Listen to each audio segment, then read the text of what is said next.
This time on Behind the Wheel. Oh, ouch. Excitement is in the air Oh, yeah. as I try to save you. Yeah.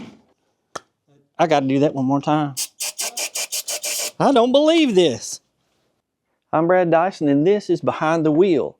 This is my 1953 Kaiser Manhattan, and today is my first day to get to tinker with it, to get to work. Tinker's probably not the best way to put it. To get to work on this car. I'm going to first put a battery in it. It hadn't had a battery in a long time. So I'm going to do that and check to see headlights, horns, see if any of that stuff works. Another test I'm going to do is compression test on the engine. And I'm going to hopefully try to crank this car today. I wonder if it will. What do you think? Think it will? I hope so.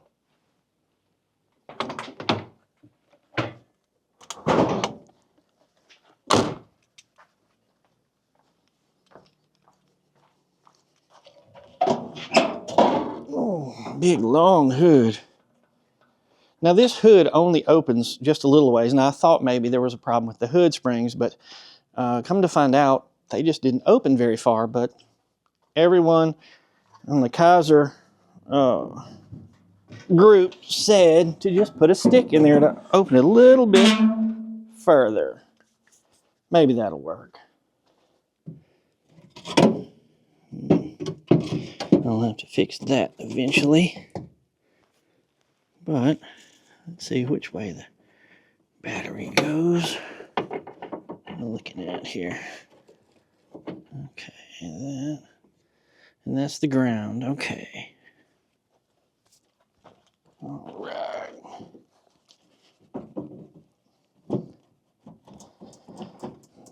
Not very stable, but it's not going to be in there.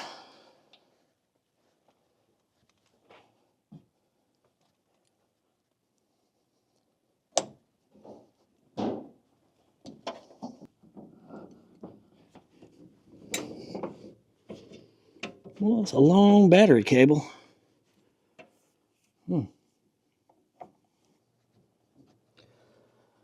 After putting in the fresh 6-volt battery, I'm checking to see what works.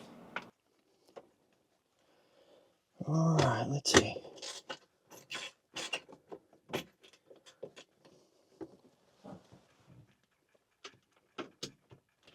Look at this.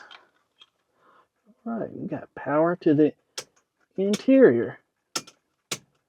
Uh-oh, well, we did. There it is. That just hasn't been used in a while. All right, let's see. Do we have any?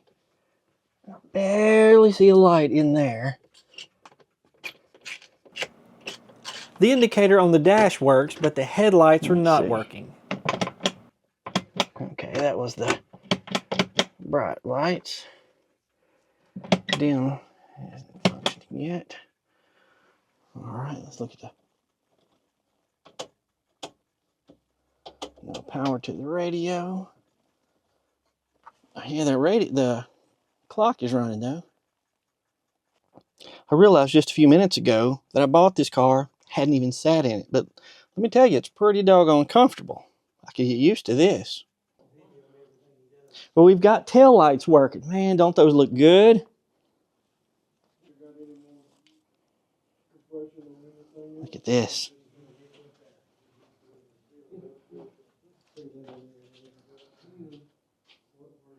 Oh, that's going to look sharp. Now, the previous owner had already taken these spark plugs out and had put Marvel Mystery Oil in it, so that will help a little bit, help us free it up. Now, I'm going to spray some Deep Creep in there, and that should help. Actually, first, I'm going to remove this oil bath air cleaner. Oh, still got oil in it, too. And I'm going to put about 5 seconds of squirt in this hand here. Let's see. 1, 2, 3, 4, 5. 1, 2, 3, 4, 5. Oh. 1, 2, 3, 4, 5. 1, 2, 3, 4, 5. Now the point here is when I try to spin this engine over, I don't want to do it on a dry without anything in there for lubrication. So this will help. All right, I'm just going to take my remote switch here. It's just easier to do this where I'm not having to do it by the key, so I can control stuff out here. So I'm going to hook this up to the solenoid switch. And this will tell us if it'll at least spin over. Oh yeah. Yes, sir. Ooh, smell that fuel. I need to unhook that so I'm not pumping bad fuel into that carburetor. And a 9/16 ought to do it.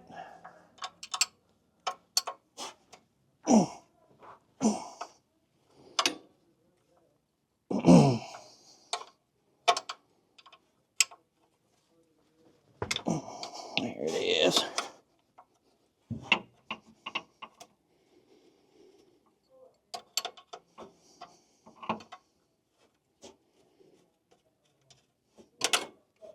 All right.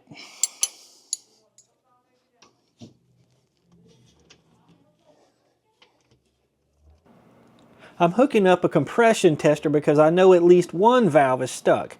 It's been several years since this engine has run.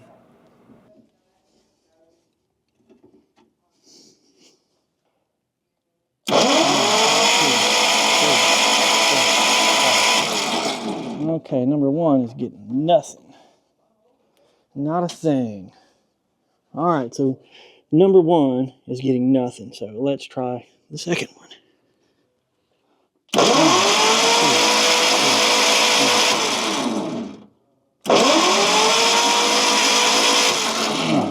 Nothing from number 2.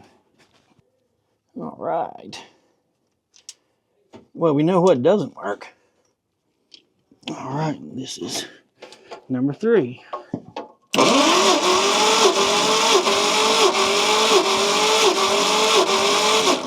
Okay, so we got 75, but we're looking for between 120 and 130.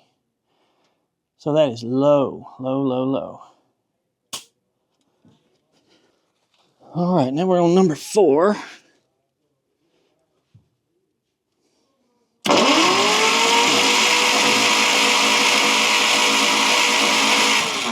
Nothing on number 4. This is number 5.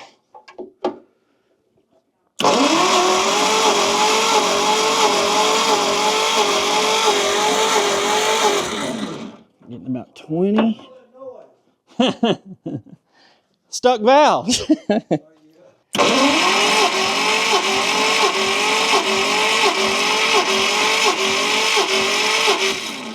Well, that's 75.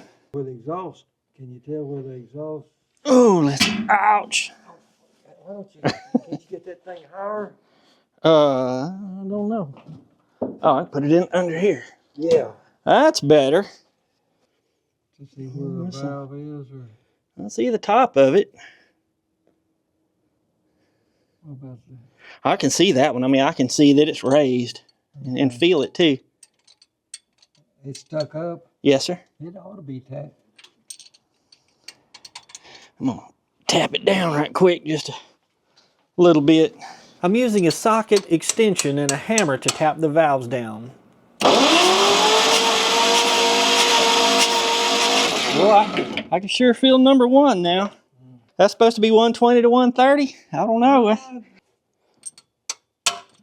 Oh, yeah.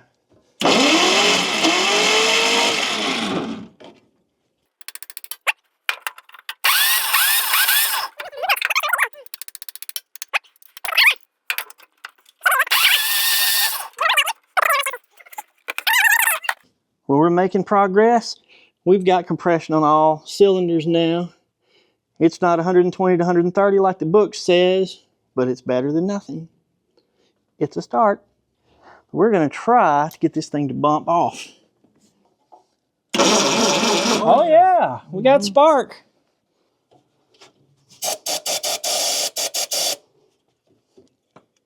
Okay. Look at that. Whoop, that's fall. Can you grab that hammer? Well, I don't believe it. I don't believe it. Wow. Gotta hear that again. Yes, sir.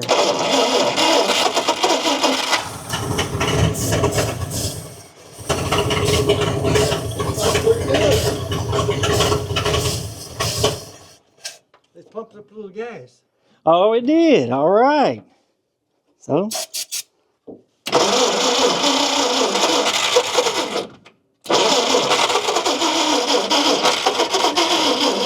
Ooh, that's some nasty gas, isn't it? Wow. That is music to your ears, ain't it? Wow. We're gonna get rid of the mosquitoes in the back of the building. Ooh, no kidding. Oh, wow. It runs. Evidently the fuel pump's working. That's right. I got to do that one more time.